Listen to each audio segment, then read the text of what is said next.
Happy Friday before Memorial Day. So I took vacation today because we're having issues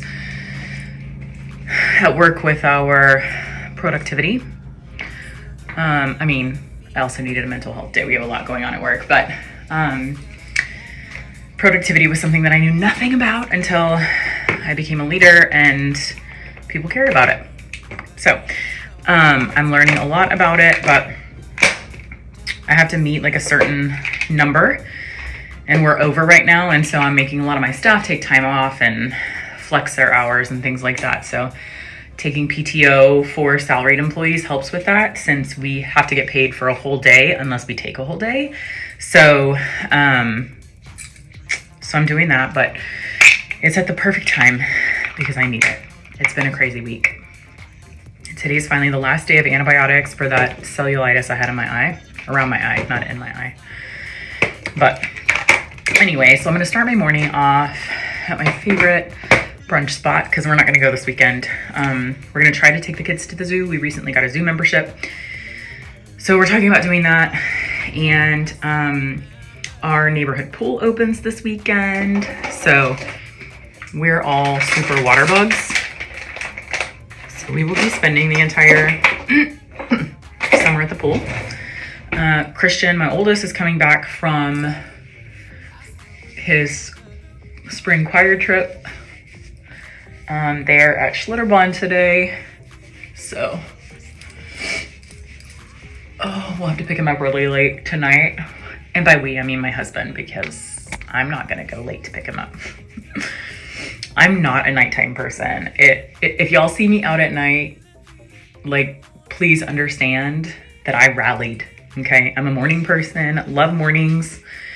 But by like 3 o'clock, 4 o'clock, I'm tanking because I get up around 4 in the morning. So by 3 or 4 o'clock, that's a nice full day for me. I've always worked in industries where I had to go to work super early. I worked in the hotel industry a long time ago, and I had to be at work at 2:30 in the morning, which was not a problem for me because I was done with work at 12. It was great, like 11 or 12.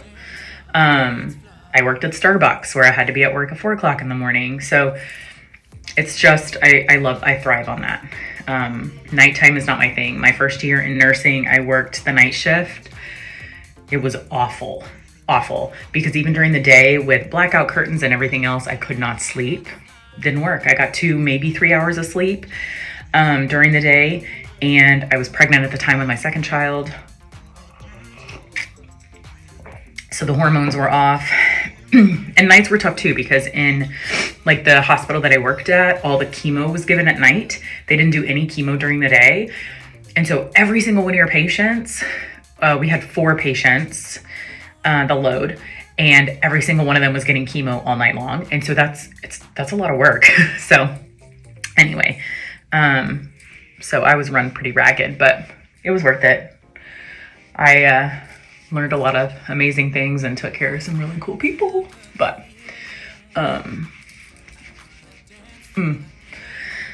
so anyway, I'm gonna start with my hair. And then I just wanted to take a minute and tell y'all, so we have a coworker who is very loved, very dear, has been with us for a very long time, has gone through a lot in his life. And he is just an amazing human. And he lost his wife unexpectedly last night at home. It was his soulmate. He talked about her all the time. Like, they've been married for a very long time. And so if y'all can keep them in your thoughts and prayers and everything else, I know that he and his boys would appreciate that. His name is James, and I would really love for everybody to pray for him and his family. I can't even imagine. So I just wanted to put that out there. So I'm gonna start with doing my hair, and I'm gonna put my Sea Hyaluronic eye patches on from Mizon. Y'all know I tell you, I think in every video, how much I love these. So I'm hopefully this weekend going to, so there's a company called nurse.org. not to be confused with nurse.com. But nurse.org has a podcast that they apparently hire nurses to like basically co-create and host and record podcast episodes, and you have to apply for it. And they're taking 10 nurses for season 2. So I need to do my application for that. There's tons of people who want to apply, so more than likely I won't get it, but I want to put that out there because those of you who know that I have a podcast, I love podcasting. There's so much that I love to talk about. I had started off my podcast with nursing, and I still talk about a lot of that, but a lot of my listeners are not in healthcare, and so I really try to like sprinkle everything so that people can relate to the stories that are being told, and it's not all just nursing and healthcare. Now, some of my friends have reached out and been thankful that I've shared stuff about nursing and healthcare because they didn't know, but I don't want it to be all nursing, healthcare heavy. So I sprinkle it with real life because that's what most people can relate to. So having an opportunity to talk a little bit more about nursing specific stuff would be fun on that platform. So I'm hoping that I can get the opportunity to do that. So I'm going to apply for that this weekend. There's, stuff you have to fill out, and you have to do a video, I think, explaining why you want to do it and like what a topic would be. I think there's so many topics that I would do, from, my views on being an effective leader, although I'm not 100% there yet, but I think in the grand scheme of things, I know how to execute or what needs to be done. I don't know if that makes sense, but I have an idea. I also would love to talk about, workplace violence, which I know has been talked about a whole lot lately on their podcasts. And I also would like to talk about dealing with working in oncology and losing patients and how you manage that mental health and self-care, and how you learn to look at the positive, but also working in healthcare in the oncology setting, and then also being essentially a caregiver at home. So it's sometimes difficult to switch because, you have the person at home and then you have who you have to be at work. And those have different priorities, right? So it's interesting, I think, to think about how to manage that. And there's got to be more nurses out there who have loved ones at home with cancer, and they're trying to manage, okay, how do I effectively advocate for this one as my family member? And then how do I effectively advocate for these here as my patients, because it is a little bit different. And then I think my husband has finally agreed to come on my podcast and talk about his journey. It's taken him some time. I think he's just in that space, even though it's been 9 years, I think when he talks about it, it makes it more real. And those are things that he's trying to suppress, if that makes sense. So anyway, so those are some of the things I'm going to do this weekend. I'm going to try to see if I can get that application done and get it in, because it closes, I think, next week, and I don't want to miss that. So, and then I'm going to try to do some more YouTube content and get stuff posted, so that way I have stuff coming all the time. And then I'm excited because next week I'm going to be getting my hair colored. I think I waited a little bit too long this time. So I have been going every 6 weeks, but I've just been so busy with my calendar that when I booked it, I was like, okay, I can't do that day, can't do that day, can't do that day. So I had to push it out kind of far. And now here we are. I want to say we're 12 weeks out, which I think is just too long. Because I have to take a whole day. I go to a school because, y'all, getting my hair blonded at a regular salon would cost hundreds and hundreds of dollars. But going to this place that I go, Because it's a school, it cost me $80. And they do a good job. Like, there's professionals all around them that are teaching them. And so they can't do much of anything without getting approval on everything. And like the instructor there knows my hair, knows my color very well. And so I think it gives him an opportunity. Like, everybody's so excited to do my hair because it's so specific. Like, the color is very, very specific blonde, and my hair is very sensitive. So if you let it sit too long, my hair will immediately turn purple. But if you don't let it sit like exactly the right amount of time and mix the right toner with it, it will be very yellow and brassy. So the students always get excited when they find out that they've gotten me. So to me, it's worth it because I would like to save the money. I used to do box color when my hair started changing, and when I actually went into this school for the first time to go get my hair done, they told me, they were like, please don't ever put box in your hair ever again. It took them, I think, 3 sessions to actually fix my hair because it was so damaged, and there were bands of color all the way around, and like weird, like you could tell, you know, where the color had been changed or stopped or started or whatever. And they said, you know, box color destroys your hair. The first time I went and got my hair done was the day before my hysterectomy, because I was like, okay, I'm gonna be sitting at home. I want nice hair. I don't know. And so I went and got it done, and I was in the chair from 9 a.m. until after, like, they closed, everybody went home. It was me and my, like, the instructor, I think, was there, and my hair person. Had not been able to eat anything for, I mean, we were there for over 12 hours. I think I got out of the chair at like 10 or 11 o'clock at night because my hair was so complicated, and they kept having to go back to the bowl and like retone it, redo all this stuff. It was just awful. And then it came out super brown, and I was like, I was so upset. But it was one of those things where they were like, you gotta trust the process, and it's not something that we can do properly with all the color correction that had to be done. They were like, it's not gonna be done in 1 or even 2 sessions. So I had to go back multiple times. So I have never used a box. I bought a box at one point, and I think I even got to where I opened it because I didn't have time to go get my hair done, because for me it's like an all-day thing. It's too, like, it's a lot. So, and used to, when I worked in a different department where I wasn't handling like patient information and stuff like that, I could take my computer, and there was like stuff I could do that was not, like, it wasn't anything that was like on my computer showing, you know, protected information. So I could go and sit there and work on stuff.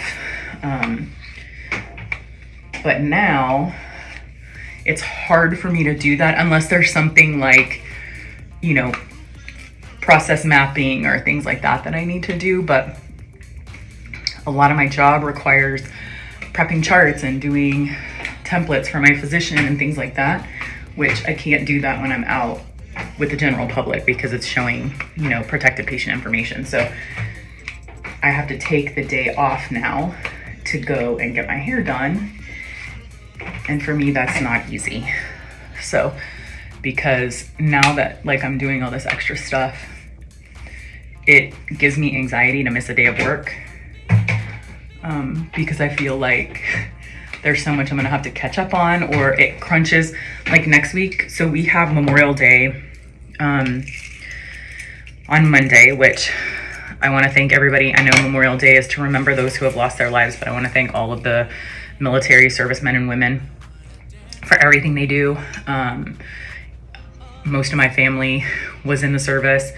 I've told y'all probably 100 times, my father was a Navy SEAL. My uncles, like my mom's brothers, were all in the Navy. My grandfather was in the Navy, everybody. So here, I guess that's where I get being a water bug, right? It's in my blood. But so I want to thank everybody for their service and commitment to our country. We could not do it without you. But and don't come for me about my Christmas cups. I love my Christmas cups. But so next week, I'm getting my hair done Friday. So I had to take Friday off next week, and we're not there Monday. So all of my work that I would normally do in 5 days has to be done in 3. That gives me anxiety. I know it probably doesn't sound like a big deal, but all the stuff that I have to do, it's a lot. So just wanting y'all to understand some of the struggles that I have on my struggle bus.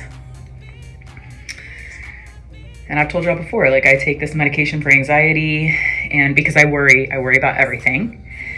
And I've been that way since I was a child. I used to, when we had, way before there were cell phones, I used to have my little phone in my room, and I would call my mom 15 times until she got to work and answered the phone, because I wanted to be sure that she made it safely, because I would be terrified that like something was going to happen to her on the way to work. So yes, I have had horrible anxiety since I was a child. And so that's why I'm on medication. But again, we talk about this all the time. I think there is nothing wrong with asking for help. And it's funny that I say that, because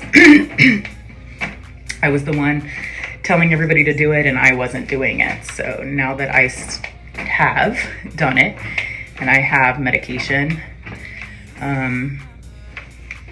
no, I'm still not perfect, but life is a lot more manageable for me. I still have things that make me absolutely insane that I can't handle, like clutter. My house right now, I get to where like I come home and I get in bed because my kids, I'm trying to teach them to just, like, you don't have to be perfectly clean, but pick up after yourself. Like they'll open stuff in the kitchen and they'll just leave the trash all over the place. Or like my daughter will make herself a sandwich and she's got jelly like all over the counter. Girlfriend, take a napkin and clean up after yourself. Or they take the milk out to pour themselves milk and they'll just leave the milk sitting on the counter with the cap open. So anyway, it's things like that. Like it makes me crazy, and they just leave it and leave it and leave it. And then the house becomes a mess, and we'll spend like a day or two cleaning everything up. It looks phenomenal. And then literally 24 hours later, it looks just like it did before we cleaned. So those are things that make me crazy. And my mom agreed the other day. It's totally because of the way that we lived growing up. I have that trauma. Like I cannot. Anyway. So now that summer is starting, y'all make sure that you wear sunscreen. You should be wearing it every day anyway, at least on your face, even men. I have face lotion with SPF in it that I have purchased for my husband now for a couple of years. And now I get it for my oldest son. I'm gonna start getting it for Camden too, because Christian plays, tennis and everything else. So he's outside all the time. All right, sorry, my husband came in. But this is what I'm talking about. So it has SPF in it. It's a facial lotion for men. I mean, women can probably use it too, but I'm just saying, my boys, for some reason, well, not Christian, but Camden is very big on, he wants the manly stuff. So this one has 30 SPF, and also a portion of the proceeds benefit U.S. veterans. So Duke Cannon products are great, but my husband uses this every day. It has UVA and UVB protection. You can buy it.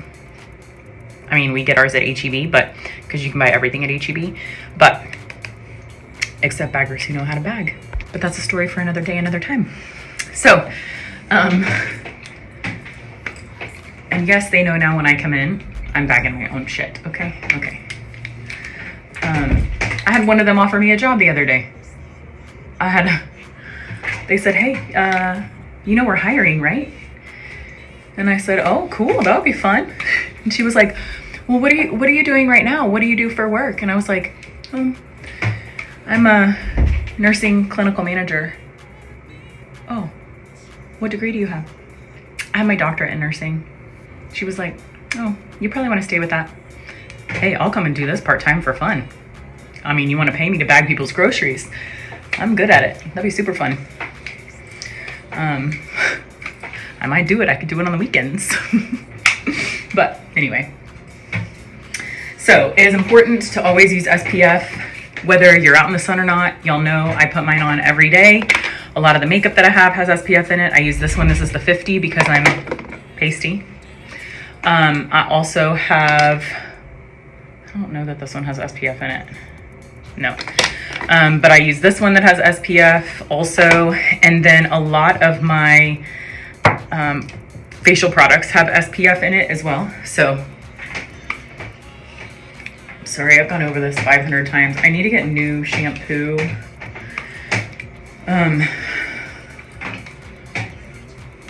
I want to switch to what they use on my hair when I go to the salon, which they've been using Unite.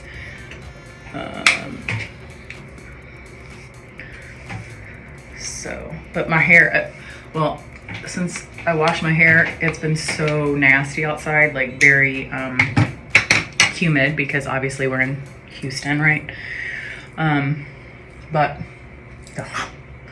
so my hair just gets greasy and oily really quick. All right, so I'm gonna put this here, and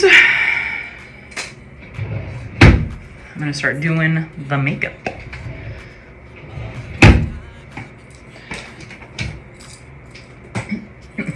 Okay, so I want to give those just a few more minutes because I want to get all the goodness out of them, because I told y'all before, like, these are not cheap.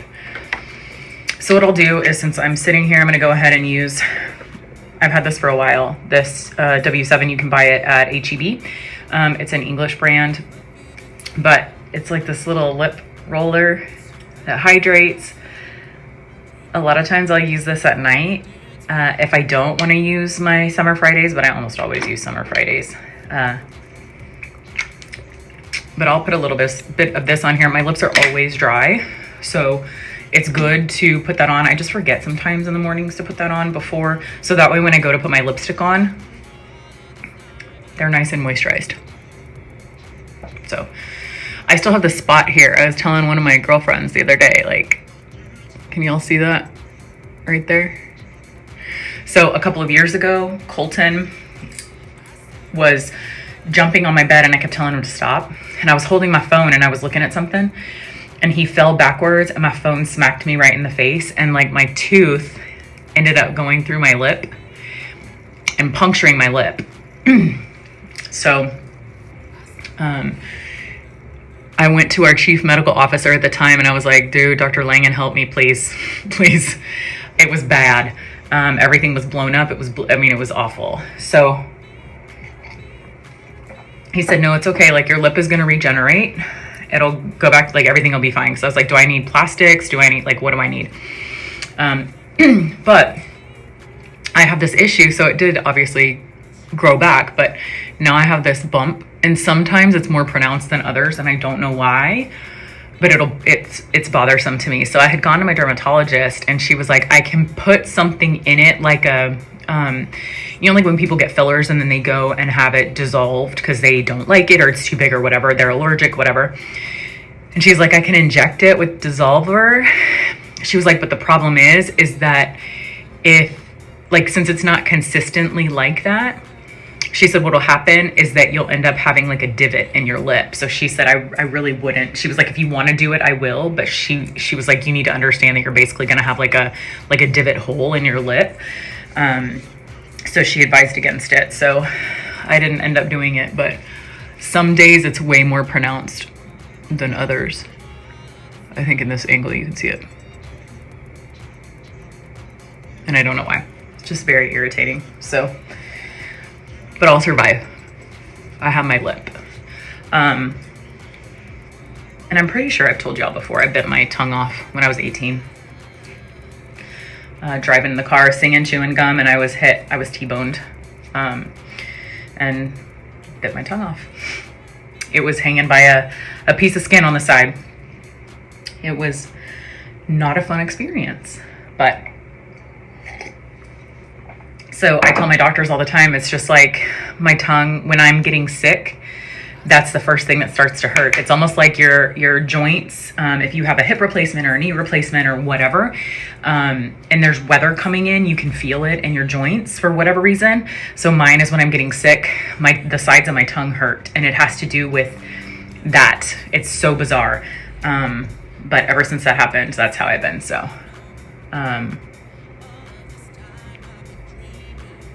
anyway, okay. So I think we're good. I'm gonna go ahead and get my stuff together.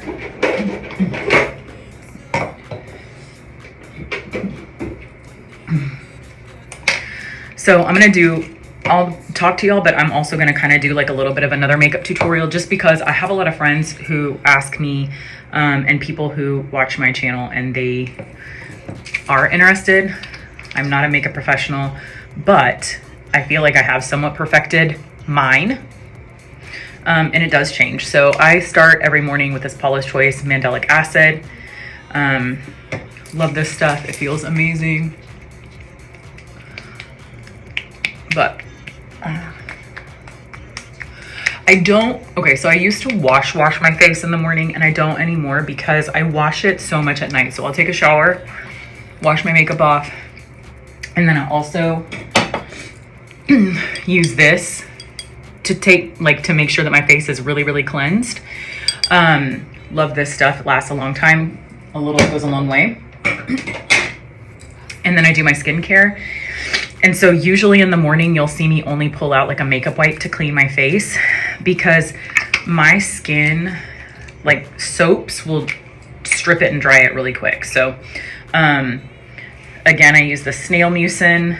I've had this one now for at least a year and a half. So again, that lasts a really long time. And I have seen a huge change in my skin since I've been doing this routine. So again, please remember that everybody's skin is different. There are things that some people that I have watched and followed have recommended for me, and it has not worked on my skin, or my skin is sensitive, so it has broken it out or whatever. So just note that things that might work for me may not work for you, and vice versa. So, and I still use this. I love this Good Molecules Yerba Mate Wake Up Eye Gel. I put this on every morning. This tube, I think, was like $4. I get it at Ulta, and I'm still like, this is still the first tube of this, because again, a little bit goes a long way.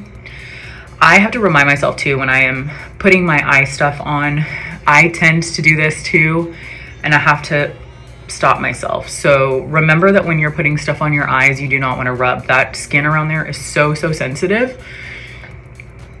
And so you don't want to drag that skin, because it will stretch it out. It's really paper thin. So, all right. So next I'm going to put this on, my Super Goop, and I think I have a whole other one in there that I bought, because I don't ever want to run out of this stuff. I love it. It works for me. This is a great example. This stuff does not work for my sister. She does not like it. It's not good on her skin, but she has other stuff that she uses that she likes. So find something you like that is an SPF. I used to use the Elta MD. And you can get that anywhere, but you can also get it at your dermatologist office. And if you have flexible spending money or health savings money, excuse me, you can use that for that. So, which is amazing. Okay, so since it's super hot outside, I'm gonna do a double primer. So I'm gonna use this NYX Blur primer. This stuff, since I got it, I love it. For being NYX, it's not cheap. I think it's $10, which to me for NYX is not cheap. When you use, I used to buy NYX products for, $3 or $4, kind of like ELF, right? And ELF has gone up in their prices too since they've become popular. But we got that on there. And then I'm also going to go in there with the one size. So they're having a sale for Memorial Day, and I thought about getting more of this, but I have another one. It's not this one, it's the other face primer that they have. And I wanted to try and see which one I liked better. I do like this product a lot. The only thing I don't like is the packaging, because it is difficult. You know, I was showing y'all before, it likes to squeeze out on its own and it's not cheap. So I want to save and use as much as I can. And so I just don't like the metal packaging like that. But the other one's in a squeeze bottle. And like I said, it's different, but I am loving the one size products from Patrick Starr. I mean, ultimately, that would be a dream of mine, to be able to have my own makeup and skincare line. Ugh, I think that's what everybody's doing nowadays, though, but I've always wanted that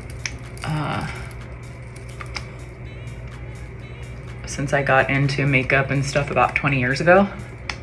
So, all right, that's on there. So now I have my 3 beauty blenders, not the brand. I think these are ELF. So I clean them with soap and water every day before I use them to get that excess product out of it. You don't want excess stuff in there because it'll change the color that you're applying to your face. So you want to make sure that that's nice and clean. The thing that I'm really bad at is cleaning my makeup brushes, because, which I've heard so many times you should clean them once a week, but I feel like it takes forever for them to dry, and I have to do my makeup every day. Well, don't have to, but I choose to because it makes me feel better, unless I'm not going anywhere for the day. But even still, if I'm just staying at home, sometimes I'll put a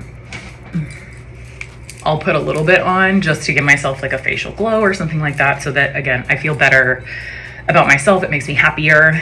So why not, right? So I have these bronzing drops. I might put a little bit on there. Love my but I also have this Lumi Glotion, which I love.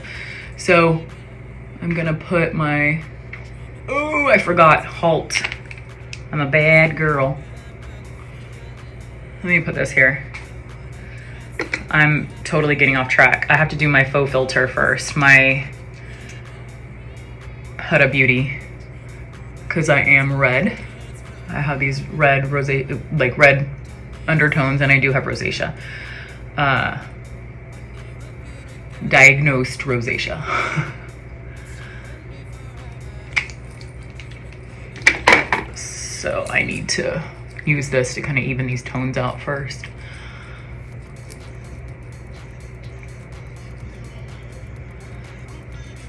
All right, there we go. Now I can get back on track. Sometimes when I'm chatting, I forget what I'm doing. All right, okay. And then I'm gonna use this IT Cosmetics CC Full Coverage Cream. This one has SPF 50 in it as well. And this one is in color, who knows? Don't know, it doesn't say. That's not good. How do I know what to get when I go next time? Love that for me. Don't know.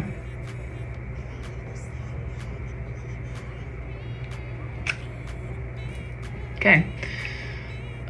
So I did not used to like the IT Cosmetics before, but I think now I went ahead and gave it a try because it was on super sale one day, 50% off at Ulta.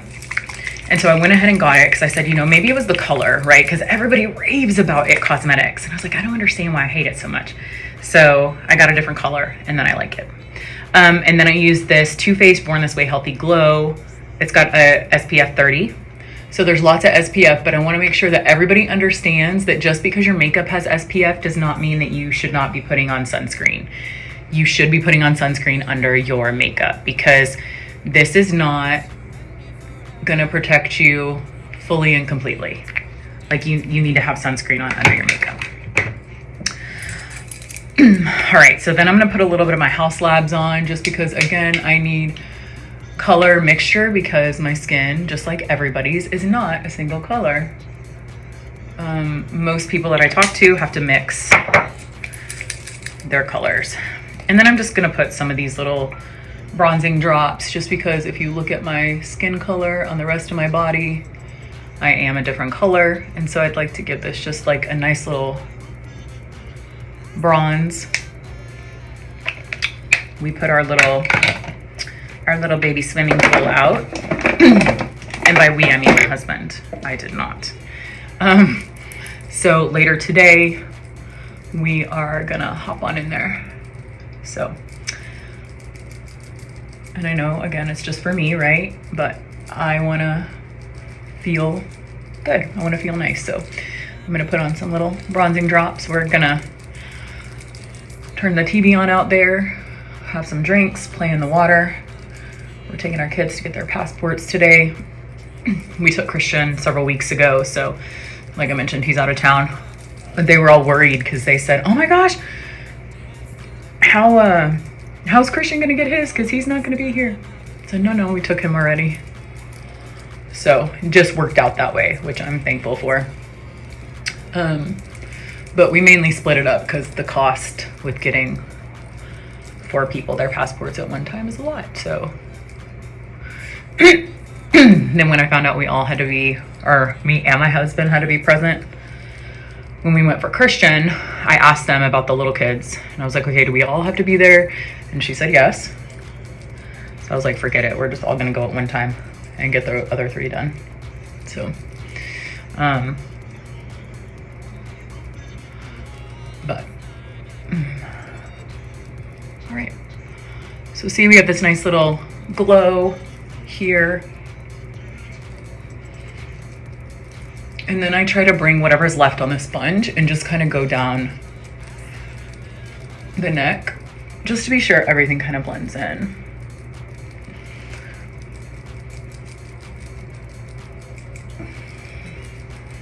Because lately I have been finding for myself, oh, I got a hair. The makeup is looking very disjointed because of the color difference between here and here.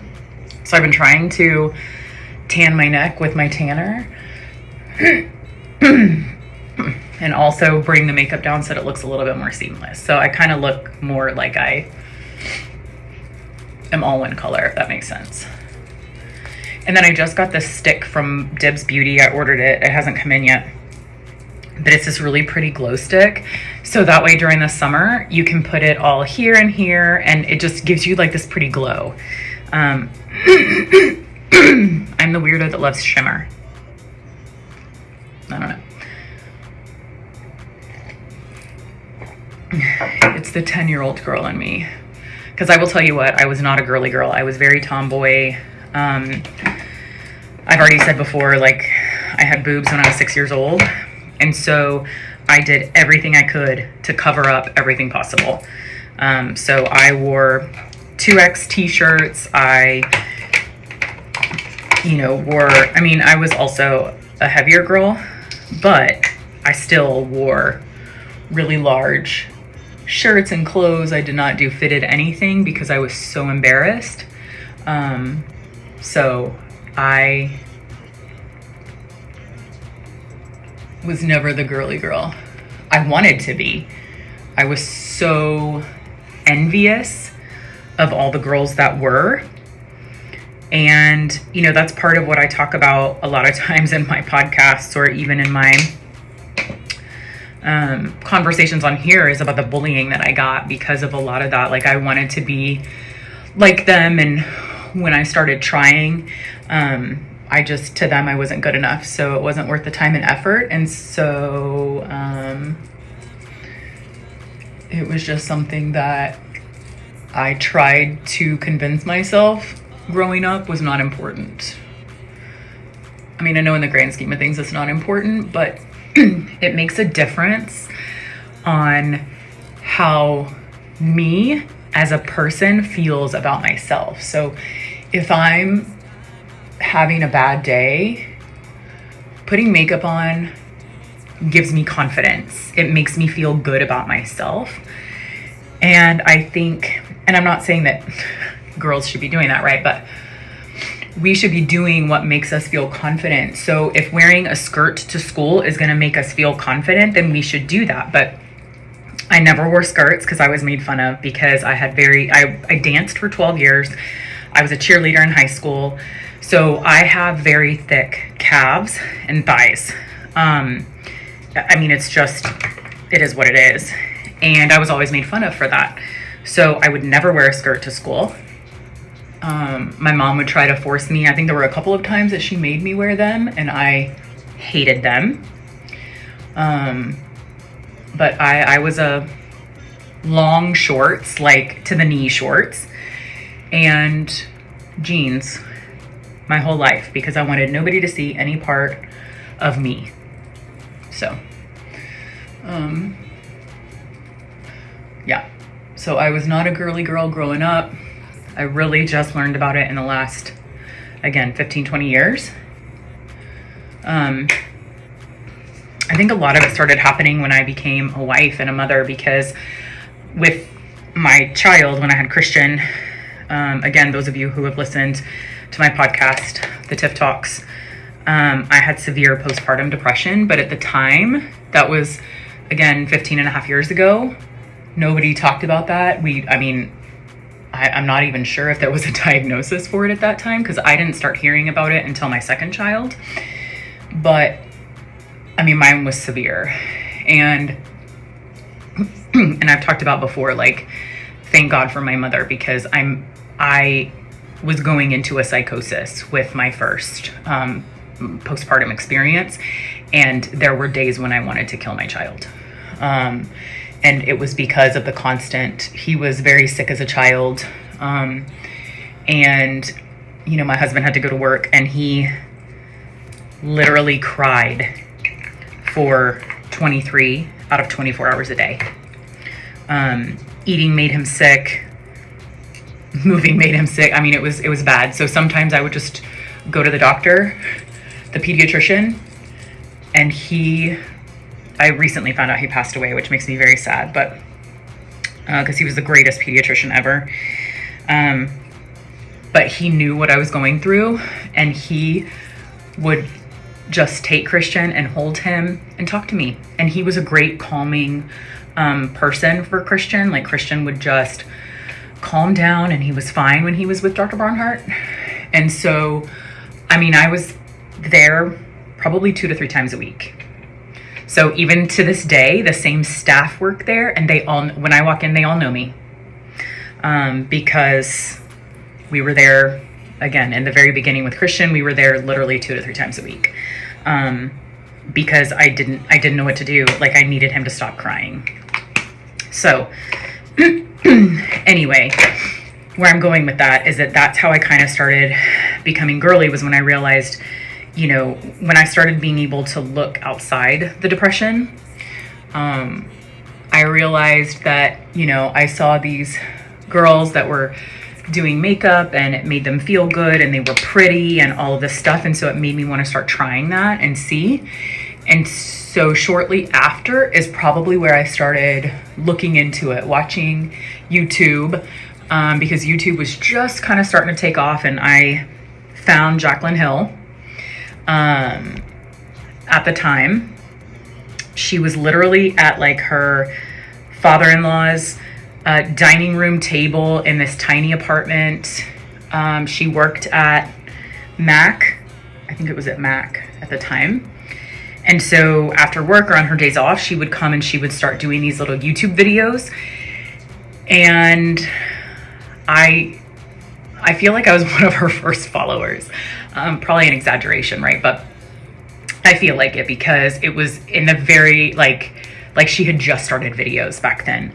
And she is the one that skyrocketed my desire for learning and understanding makeup application and colors and all of that. And so I have been obsessed ever since, and it really helped pull me out of that depression by having, number one, something else to focus on, and number two, learning to do something that made me feel better about myself. So that is what that is kind of what got me into makeup. So just a little backstory, that's all. So no, I have never been girly. This stuff was not something that meant anything to me when I was younger. Now, my mom wore makeup, and so I mean, she already knows this. I would sneak into her bedroom when she wasn't there, and I would use all of her makeup because I was like, ooh. But I grew up in a family where the women were big on makeup. It just wasn't something that I cared about because my grandmother was very vain. And I, in a good way, let me say that. I don't mean in like a obnoxious way. She is very much,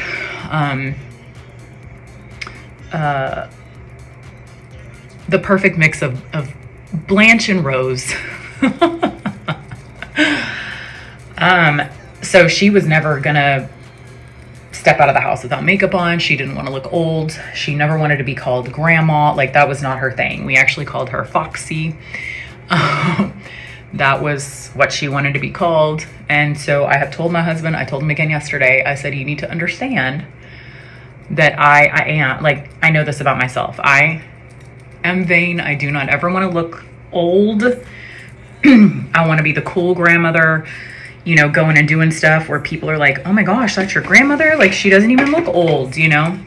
That's totally what I want to be. I don't ever want to be the old, frail, nothing, okay?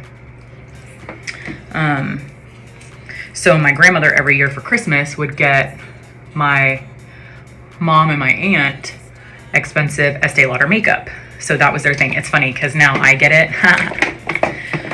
It's actually this, but she would buy this for them, one or two, because, you know, back then that was a lot of money. That stuff, you know, those things were like $30, and back in the 80s, that was expensive. Like, Estee Lauder's prices really haven't changed. So, I mean, that was, back then, that was the equivalent of buying like a Tom Ford or a Christian Dior or Chanel makeup, you know?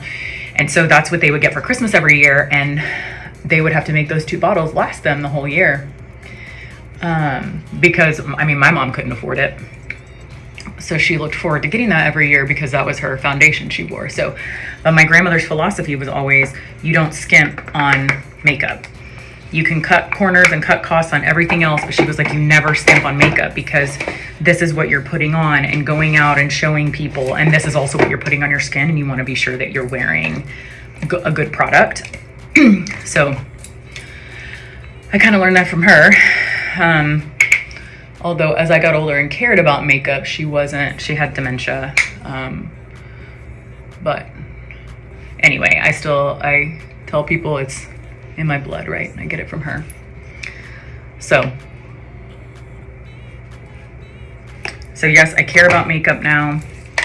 It makes me feel good about myself. It makes me feel proud and happy and confident. And I think that, especially with everything I have gone through in my life, just as I'm sure that most people watching this have gone through something in their life, I think putting makeup on and doing makeup and buying makeup and stuff like that, if that's what's going to make me feel the best about myself, then why not?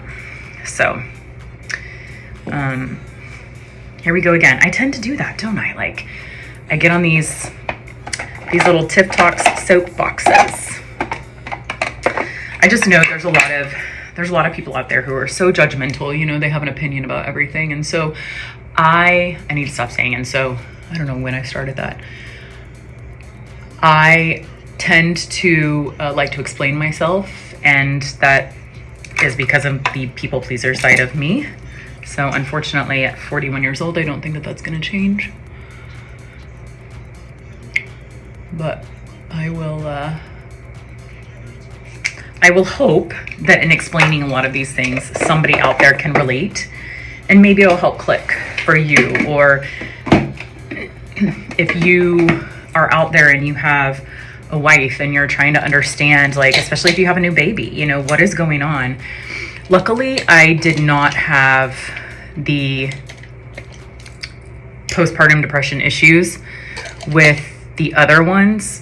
With Colton, I had so many of my own medical issues after him that it was hard to even worry about depression, because I had a lot of issues with my C-section scar, although it wasn't a scar yet. It dehisced, and it was a mess.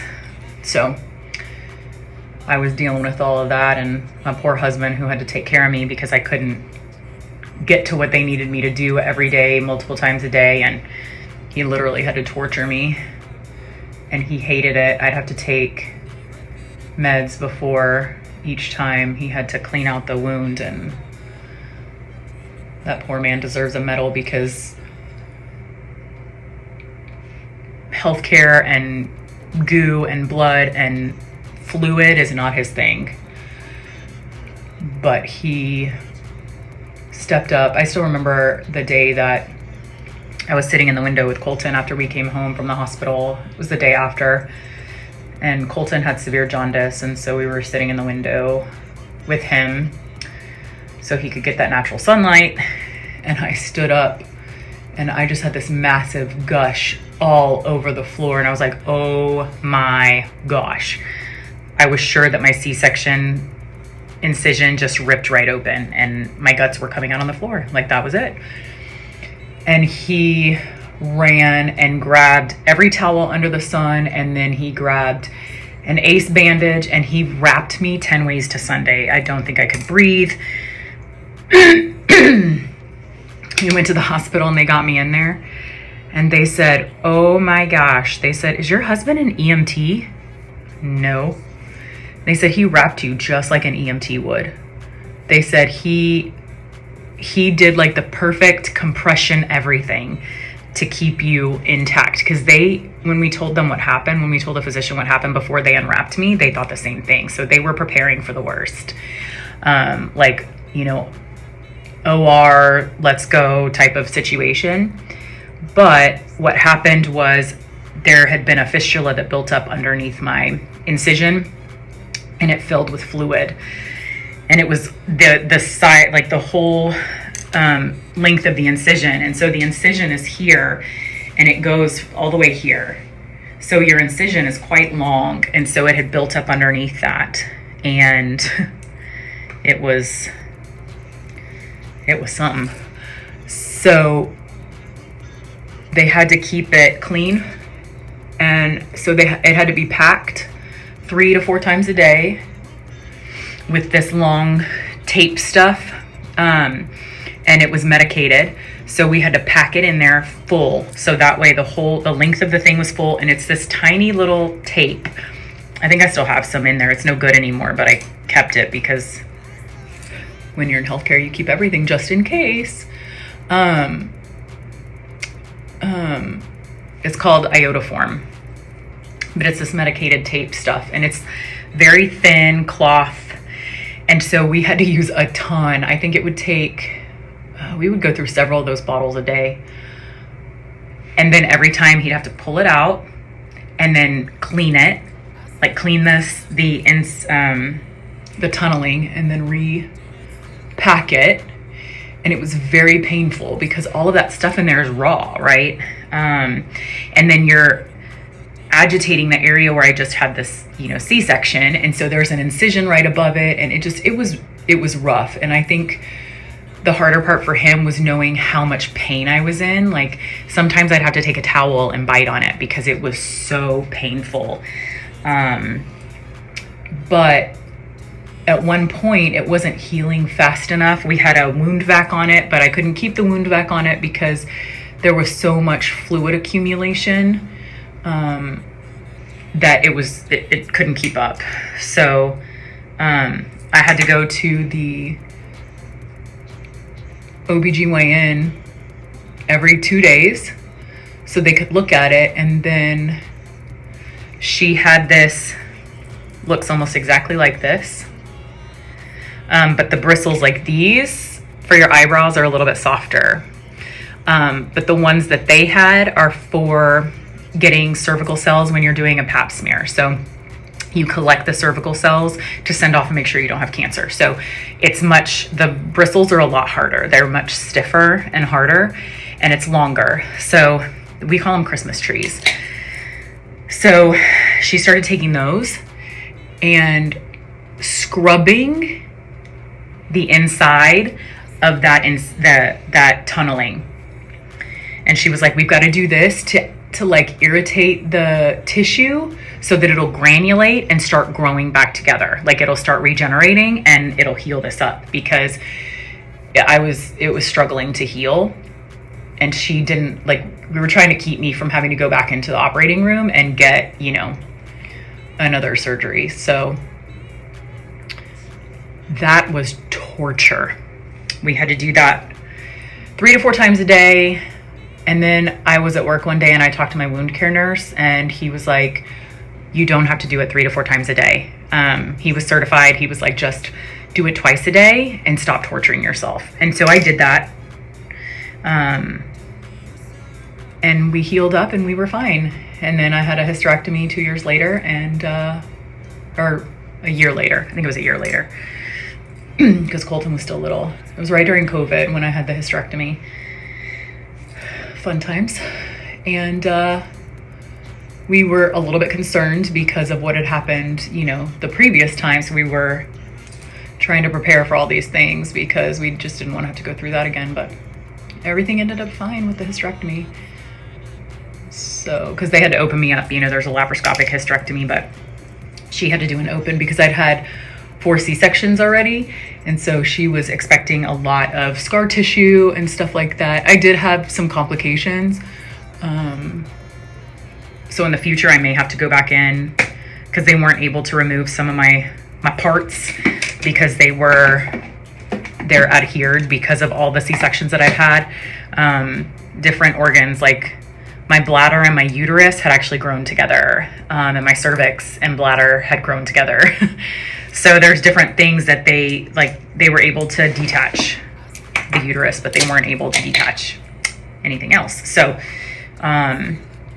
those are things that we may have to go back in the future and do. But so anyway, that was a fun chat. Sorry for all you queasy people.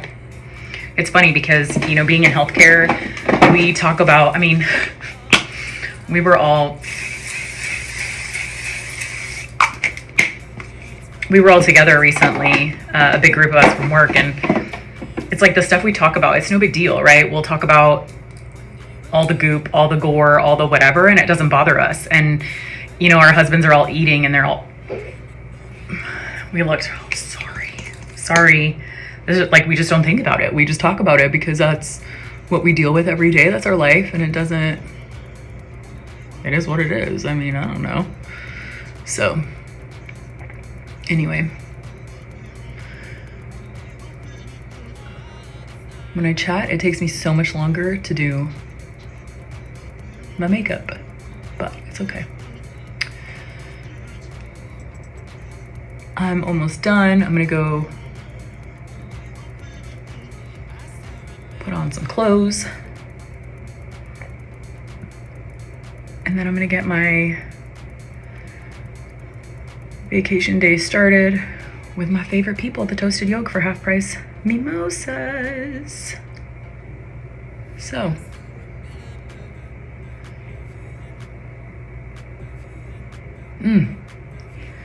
the makeup is popping today, y'all. It looks really good. Thanks for your help. Appreciate it. Let me see if I can get a better look at it here.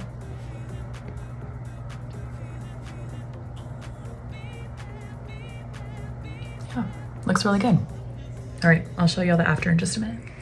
All right, y'all, here's the finished I got this on Amazon. It is so comfy and so cute, but this one is really big on me, so I may have to order some other ones. I have it in a camel color and this one. It's really cute, especially for summer, but it's very large, I think. So anyway, I will see y'all later. Thank you so much for watching.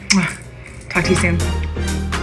It's you and me forever, dreaming on a dance floor, dance floor.